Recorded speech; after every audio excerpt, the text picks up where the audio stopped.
Buen día, mi equipo está conformado por Daniela Arzola, Itzel Perea, Elizabeth Sandoval y Andrea Venancio y su servidora Angélica Rivera Neri.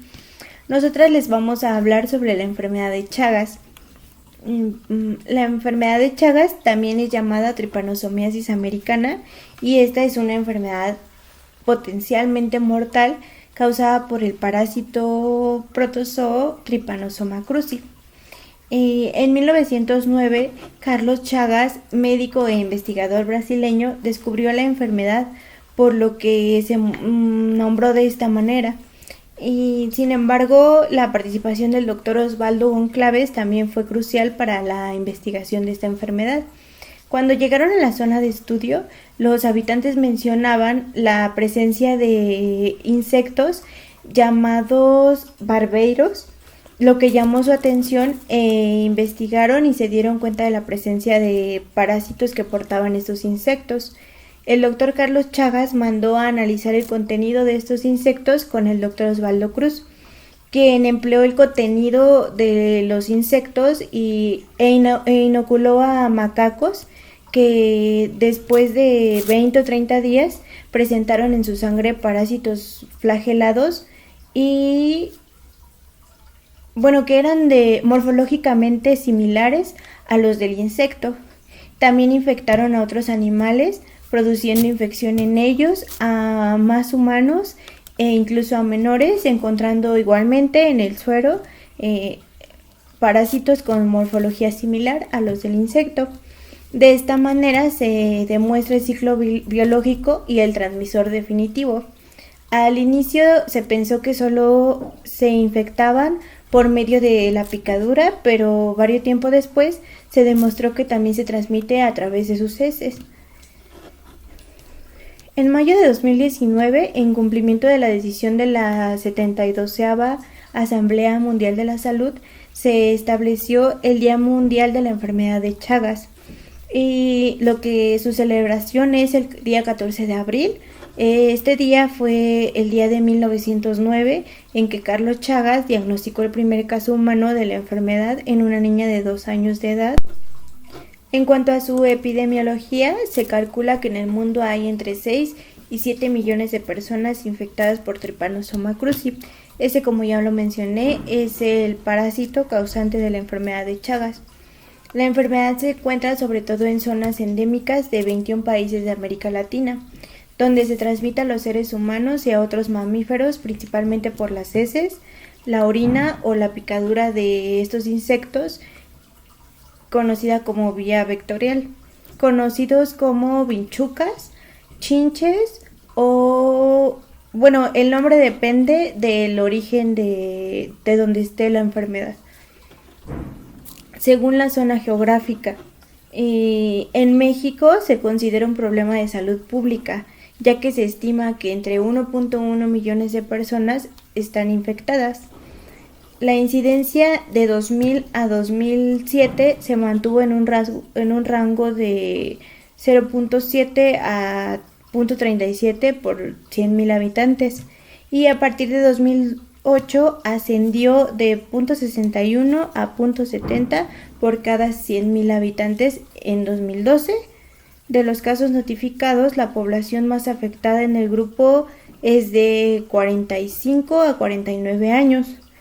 Y al comparar por sexo, en 2007 se presentaba una razón de 2.9 hombres por cada mujer, y para 2017 la razón disminuyó a 2.1 casos de hombres por cada mujer. Para 2017, las mayores tasas de incidencia del país se registraron en Yucatán, en Oaxaca e Hidalgo. La tasa de incidencia nacional fue de 0.7 por cada 100.000 millones de habitantes. El estado de Guerrero presentó la tasa más alta de casos nuevos en fase aguda, y en su fase crónica se registraron casos en casi todos los estados. Son excepción de Baja California, Guerrero y Querétaro. En Yucatán se observó la tasa más alta, y en 2018 las entidades con mayor tasa de incidencia fueron Yucatán, Quintana Roo y Nayarit, y la tasa de mortalidad en 2016 fue de 0.2 para hombres y 0.01 para mujeres. Bueno, y aquí en este diagrama se observa que en 2015, a través del Sistema Nacional de la Secretaría de Salud, en México se detectaron 8 géneros y 31 especies de triatoma. En 2/3 partes del territorio mexicano existen las condiciones para que se lleve a cabo la transmisión vectorial. Las especies intradomiciliarias son Triatoma berberi, asociada con miocardiopatías y mega o dilataciones de órganos del tracto digestivo, y Triatoma dimiditania, que esta es distribuida desde los países andinos y centroamericanos y hasta ahora se asocia con cardiopatías. Las principales especies identificadas en 2015 en la República Mexicana fueron Triatoma longipenis y Triatoma palidipenis y Triatoma dimidiata, que se observan en las imágenes del diagrama y la gráfica de pastel, donde demuestra estos datos.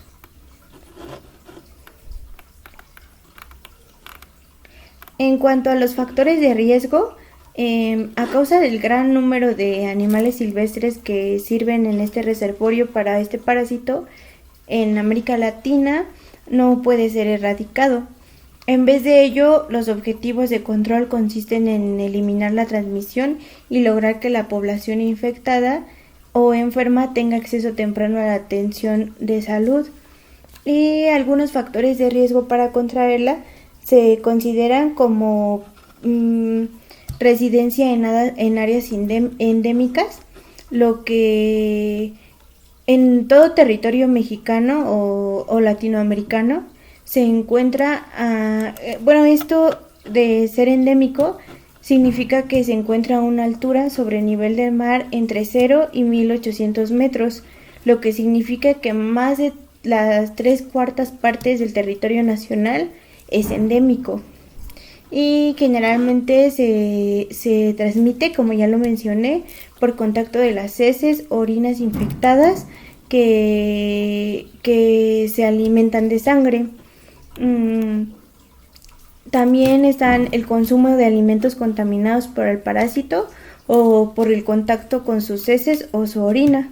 Y algo muy importante también es por la transfusión de sangre o productos sanguíneos de donantes infectados, o por la transmisión de la madre que infecta a su hijo durante el embarazo o el parto.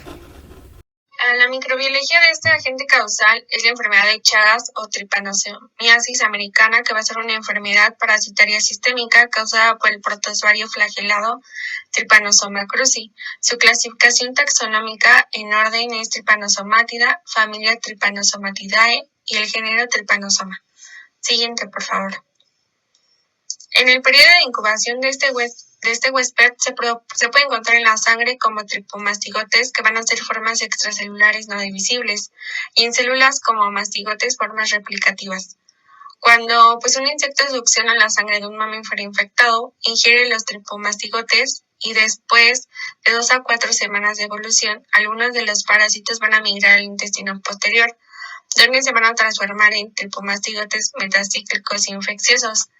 Este insecto va a defecar luego de alimentarse y liberar los tripomastigotes en las heces, y van a poder ingresar al organismo del mamífero a través de las membranas mucosas o lesiones cutáneas.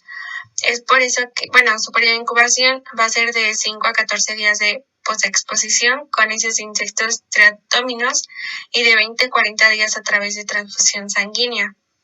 Siguiente, por favor. Esta va a ser una enfermedad transmitida por vectores, principalmente insectos triatóminos, también llamados insectos redúvidos, escarabajos o insectos chupasangre, insectos asesinos o vinchucas. El parásito generalmente completa su ciclo de vida al realizar el ciclo entre una especie de insectos y una especie de mamíferos con los que el insecto vive en estrecha relación. Los huéspedes mamíferos incluyen especies silvestres, animales domésticos. Una vez que los parásitos ingresan al organismo, son captados por los macrófagos más cercanos. Estos fagocitan al triptomastigote. En el interior de las células se transforman en amastigote. Esta fase se denomina fase aguda, es decir, es la primera etapa. Continúan diseminándose llegando al corazón, el cual es uno de los principales órganos que invaden. En los miocitos, las células de Schwann, los fibroblastos y otras células continúan la replicación para que después sean destruidas. Después, pasando 5 días, los amastigotes se transforman en epimastigotes y luego en triptomastigotes. La inflamación suele extenderse hacia los ganglios, provocando un bloqueo. De esta forma se presenta edema local. La inflamación se denomina chagoma. Cuando afecta el párpado se le conoce como el signo de Romaña. En esta fase se encuentran parásitos intracelulares y en otros órganos como puede ser la glándula suprarrenal, el vaso, el tubo digestivo, la médula ósea y otros. Posteriormente, la fase de latencia, que es la siguiente etapa, la parasitemia, disminuye. Inician los primeros síntomas de la fase crónica. En algunos casos, esta fase dura aproximadamente 10 años. En ese tiempo es posible que a pesar de las alteraciones que se presenten, los pacientes suelen ser asintomáticos.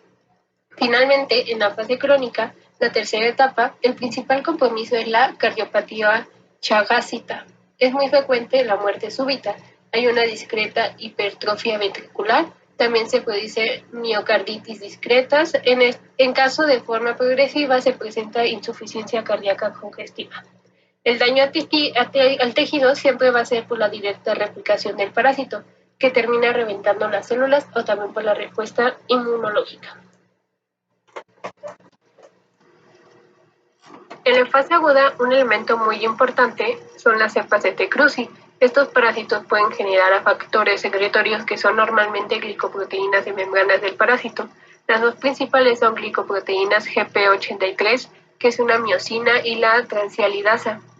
Estos factores secretorios podían estar involucrados en las arritmias asociadas a la enfermedad de Chagas, podían alterar la señalización del óxido nítrico en los macrófagos y podían provocar un incremento de la reactividad endotelial, bien sea directamente o por invasión de las células endoteliales, o bien sea por la liberación de las citoquinas proinflamatorias por parte de los macrófagos activados. Esto, sumado a la inflamación, puede provocar también tanto el problema de las arritmias cardíacas como la reprogramación cardíaca, que esto es el remodelamiento del miocardio, y la presencia de un patrón tisular distinto al que normalmente tiene. Para la fase crónica tenemos los parásitos normalmente en sitios llamados santuarios, y aquí la inmunopatología juega un papel muy importante, ya sean las células T, las células B, con las células autoinmunocelular, con la presencia de anticuerpos que reconocen de forma cruzada los autoantígenos, y que esos autoanticuerpos son capaces de reconocer receptores de la superficie de la célula cardíaca y generar señalización como si fueran ligandos. Pueden provocar desbalances en el manejo del calcio y, por otro lado, la reacción inflamatoria crónica y la infección crónica tanto de los macrófagos como de las células de músculo liso en los sitios y los santuarios, y la eventual la invasión del propio endotelio vascular.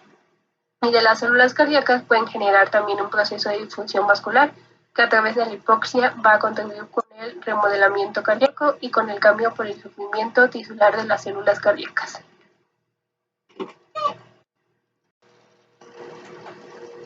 Fase aguda. En esta fase el parásito circulante está en la sangre, en cantidades detectables.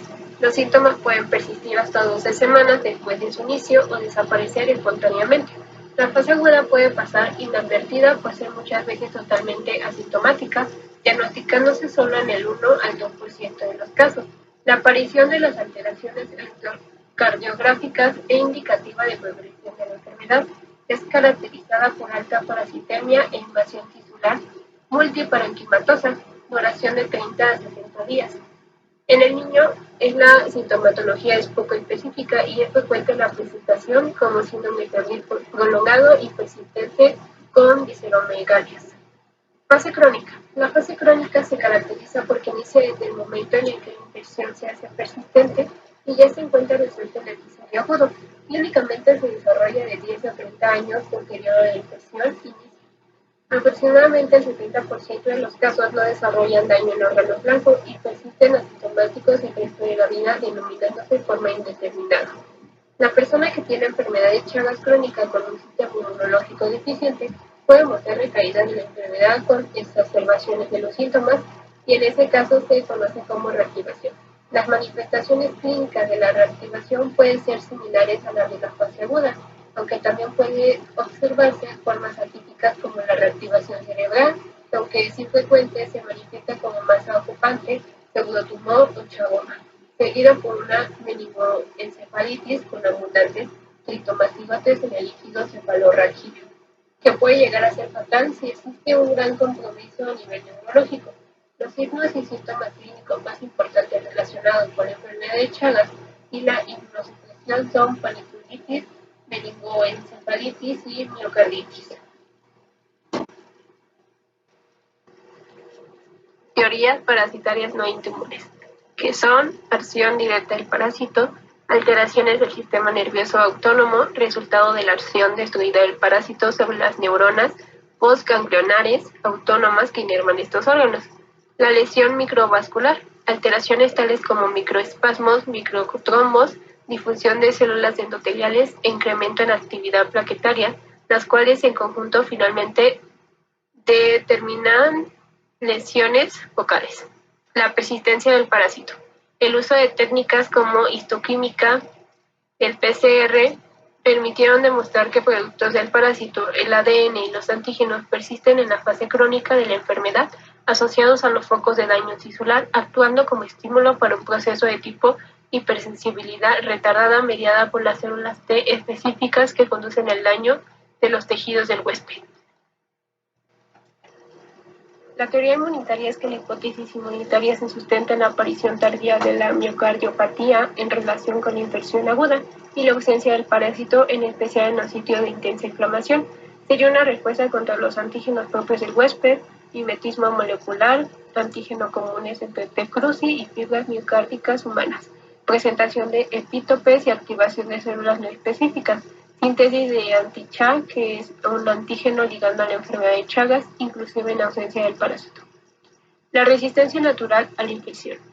Depende de la respuesta inflamatoria, del suero humano que contiene aglutininas contra epimastigotas, de los aves y anfibios que lisan tritomastigotas y la infección asintomática a la resistencia natural.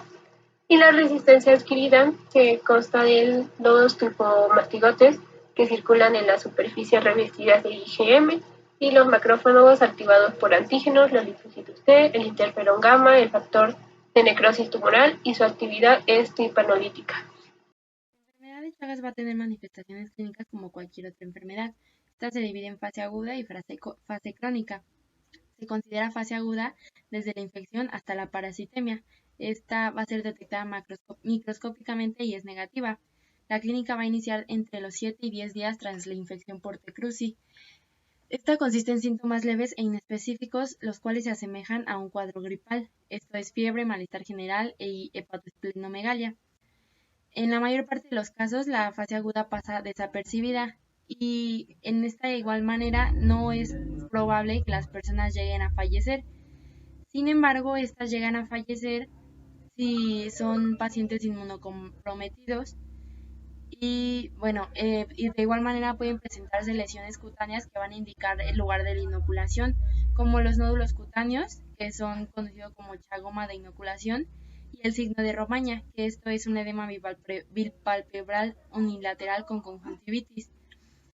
Y bueno, no difiere si se observa la fase de infección por una vía vectorial, y la fase crónica se va a iniciar cuando la parasitemia detectada va a ser microscópicamente negativa. Estas pruebas son las pruebas serológicas las van a marcar positivas.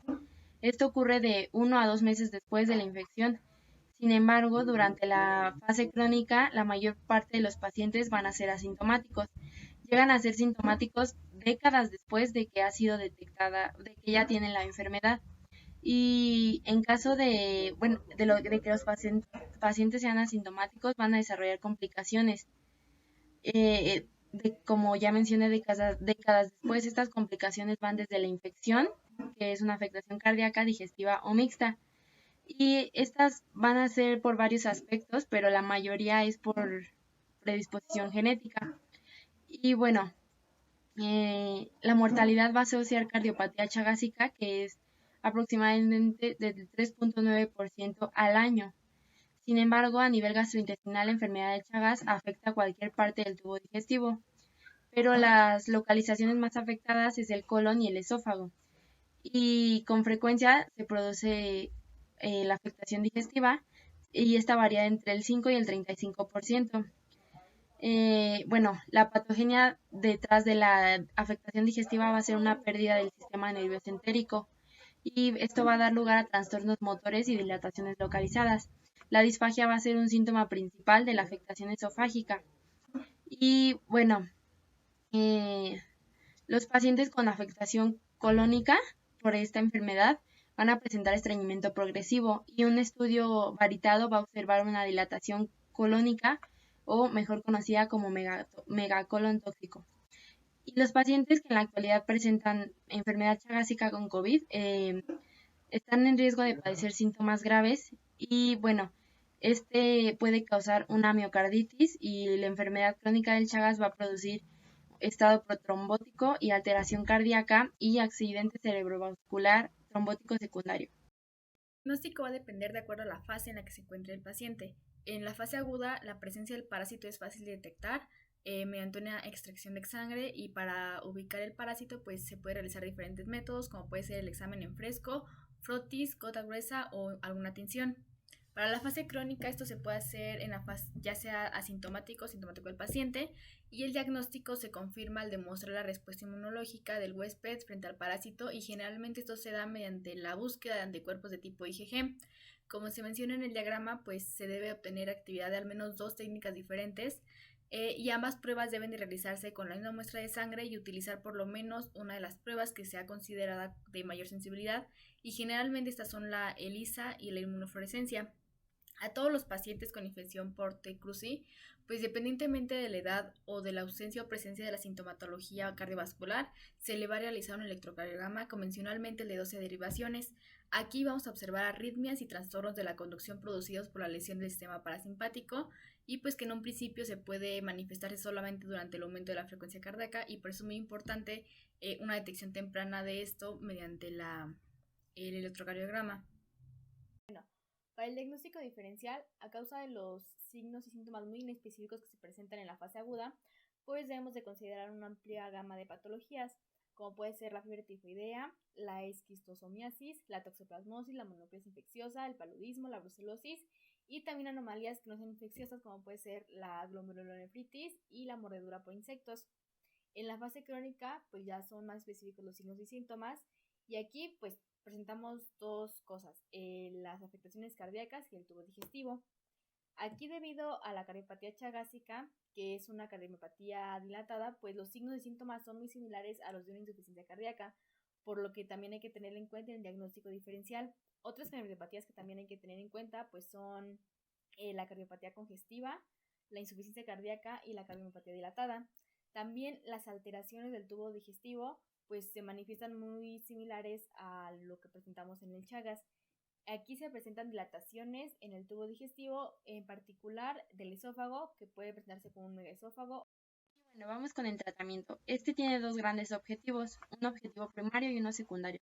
Dentro del primario encontramos que es eliminar el parásito y contribuir en la disminución de la probabilidad de desarrollar las manifestaciones clínicas de esta enfermedad y las complicaciones que esta conlleva. Y en secundario tenemos que es contribuir la interrupción de la cadena de transmisión de T. cruzi, ya que los medicamentos utilizados para esta enfermedad son el tripanomacida, benznidazol y el nifurtimox. El benznidazol va a ser considerado como terapia de primera elección para el tratamiento de la enfermedad de Chagas. Este se va a administrar de 5 a 10 miligramos por kilogramo por día y este es dividido en 2 tomas diarias. Se debe de tomar después de los alimentos durante 60 días sin sobrepasar la dosis máxima diaria de 300 miligramos. El nifurtimox es de 10 a 15 miligramos por kilogramo por día. Este es en niños menores de 40 kilogramos y 8 miligramos por kilogramo por día en adultos o mayores de 40 kilogramos. Este se va a administrar en 3 tomas diarias. Este va a ser de preferencia después de las 3 comidas ya que es un tratamiento fuerte. De igual manera va a ser durante 60 días y sobrepasar la dosis máxima de 700 miligramos. Se debe ofrecer tratamiento a los adultos infectados, especialmente a aquellos que no presentan síntomas, debido a que el tratamiento antiparasitario puede evitar o frenar la progresión de la enfermedad. En diversos casos, los posibles beneficios de la medicación para prevenir o retrasar el avance de la enfermedad de Chagas deben sopesarse contra la duración prolongada del tratamiento hasta 2 meses. Y las posibles reacciones adversas que estos presentan se dan en alrededor de 40% de los pacientes. Estos medicamentos no deben administrarse a personas embarazadas ni a personas con insuficiencia renal o hepática. El Nifortimox de igual manera está contraindicado en personas con antecedentes de trastornos neurológicos o psiquiátricos. Y bueno, además de este tratamiento puede ser necesario administrar un tratamiento específico para las manifestaciones cardíacas digestivas o neurológicas que se lleguen a presentar. Y bueno, como se mencionó, el benzimidazol es un antiparasitario antiprotoso y este es derivado del nitrimidazol, que tiene actividad frente a T. cruzi y a la leishmania. Y bueno, en las primeras 2 semanas se va a llegar a presentar náusea y vómito y rash cutáneo. Sin embargo, si posterior a las 2 semanas sigue presentando rash, pero este es con prurito y fiebre, debe suspender completamente el tratamiento. Y el Nifurtimox, este es una nitroreductasa tripanazómica de tipo 1, que va a catalizar a la reducción de un derivado nítrico de la cadena abierta. Y bueno, este va a poseer propiedades significativas para la inhibición y crecimiento que actúan contra el parásito, que en este caso es T. cruzi. Y actúa de forma independiente del oxígeno y ambas van a ser responsables de la actividad antitripanazómica del Nifurtimox. Bueno, nuestras conclusiones de acuerdo a los artículos. Bueno, primero el artículo 1, lo elegimos y nos gustó mucho ya que maneja los datos aportados en los capítulos de los libros. Como lo mencionaba, pues es el agente etiológico, la epidemiología, el cuadro clínico, la patogénesis, etcétera. Pero aparte, este nos maneja muchas estadísticas, lo cual nos refuerza y complementa la información pues que ya hayamos redactado. Y junto a esto, pues vienen 2 cuadros comparativos muy importantes para nosotras, que es como que lo más relevante de este artículo. Uno es una tabla de los signos y síntomas, distribución geográfica y la forma diagnóstica de cada forma de la enfermedad. El otro nos indica el tratamiento adecuado dependiendo de la condición del paciente. Está una diapositiva después. Son 2 tablas y desde nuestro punto de vista, pues como estudiantes, ambos cuadros nos ayudaron mucho ya que pues de manera sintetizada pero muy completa tenemos a la mano la información necesaria para la aplicación clínica de esta enfermedad, ya sea en la fase aguda o en la crónica, pues nos maneja esta información muy muy resumida y pues es muy complicado poder memorizar tanta información. Sin embargo, el tener estos cuadros o estos diagramas también, porque viene un diagrama del método diagnóstico, pues nos ayuda a tener una referencia rápida, sintetizada, pero también de una fuente confiable que nos ayude a realizar el manejo adecuado del paciente. En cuanto al artículo 2, pues este también nos llamó mucho la atención, ya que específicamente se basa en México y es un estudio del 2007 al 2017. En cuanto a epidemiología está muy amplio y pues este nos aportó a nuestra información actual, pues ya que no solamente es leerlo, sino analizarlo y notar qué tan importante es la implementación de estrategias para reducir la transmisión de infecciones y cómo la vigilancia epidemiológica pues nos forma un papel muy importante en esto. Algo a destacar es cómo al modificar la NOM correspondiente y hacer la detección de enfermedad de Chagas en los bancos de sangre de manera obligatoria, pues se ha visto reducido el contagio por este medio y así el trabajo colaborativo siempre pues es de suma importancia. Por eso les mencionábamos que no solamente es leer el artículo, sino lo analizamos y pues así aseguramos una mejor prevención de múltiples infecciones y pues por consiguiente evitamos contagios, complicaciones e incluso hasta la muerte del paciente. En general, pues siempre es buscar la prevención de nuevas infecciones y una estrategia pues sería siendo que el diagnóstico y el tratamiento estén fácilmente disponibles, especialmente en niños, adultos jóvenes y mujeres en edad fértil y también las personas que presentan los factores de riesgo más importantes para la enfermedad. Por lo tanto, la frecuencia de la transmisión, pues al reducir esto, pues sería disminuida y se maximizaría la eficacia de los tratamientos actuales. Pues tales medidas deben pues emprenderse dentro de una estrategia global, hacer el trabajo colaborativo y pues por tal motivo, por ejemplo, las tablas del artículo 1 pues nos ayudan a hacer de manera sintetizada y más fácil el diagnóstico de los pacientes y así, en las conclusiones del artículo 2, pues ir reduciendo un poco todo esto de la epidemiología en México. Y esto será todo por nuestra parte. Muchas gracias.